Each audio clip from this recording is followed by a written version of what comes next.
to another movie review, and this time I want to talk about the fifth installment in the Pirate of the Caribbean series called Dead Man Tell No Tales. And before I start the review, I just want to say I apologize. I'm a little sick right now, so my voice sounds a little weird, and talking is gonna be uh, a little hard for me today. So just bear with me. For this review, instead of doing like a formal movie review like you've seen, Jeremy Jahns and Chris Stuckman did. By the way, I'm a big fan.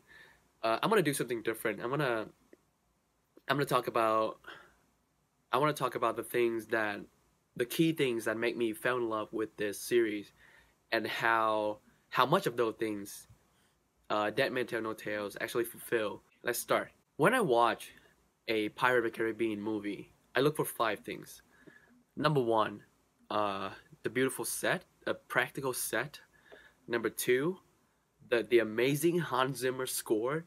Number three, the formulaic but pretty effective adventure story. Avenger adventure story in which they have to look for like a magical item or like a magical place like the Fountain of Youth. That's kind of things. So that's number three. God damn it, hold on. Number four. In these Pirate Caribbean movies, they have these ridiculous, but really, really fun, like silly but fun, action sequences, like the wheel, scene in the second one, Dead Man Chess. And there's a lot of those in these the previous four, and that's something I really, really like about the pirate movie. And the last one, of course, Jack Sparrow. I mean, that's a fan favorite. You go to see these movies because of Johnny Depp. Brilliant portrayed of this character. So those five things what keep me, going back to these movie, and just even though the last two is kind of disappointing, I still enjoy those movie because they have those five things that that's really integral to this franchise. So this movie is the first one in the series that were not filmed at an actual, Caribbean beach and seas, and like location wise, it wasn't filmed in the Caribbean. So it was very easy for me to like spot that because like the set and the way the cinematography, the color scheme, everything just looked really different from the last four.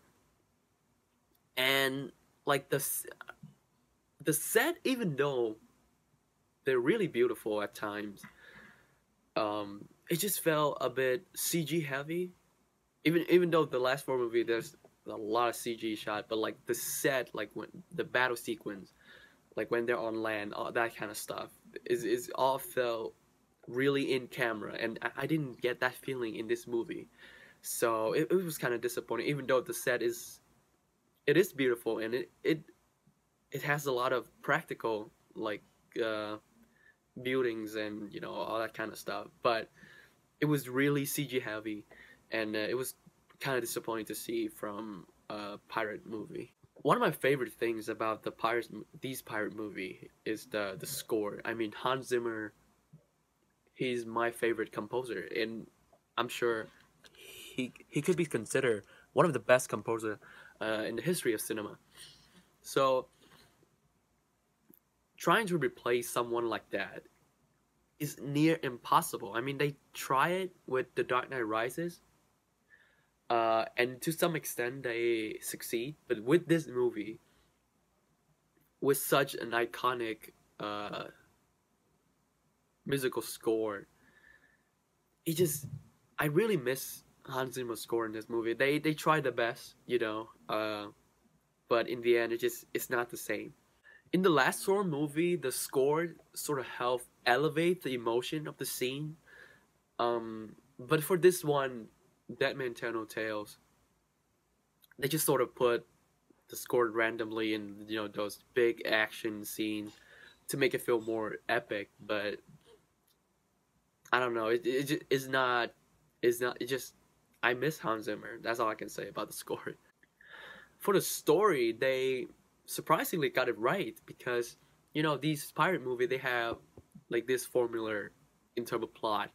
They follow the same plot line every single movie. If you pay attention, they follow really really closely, and this one no exception.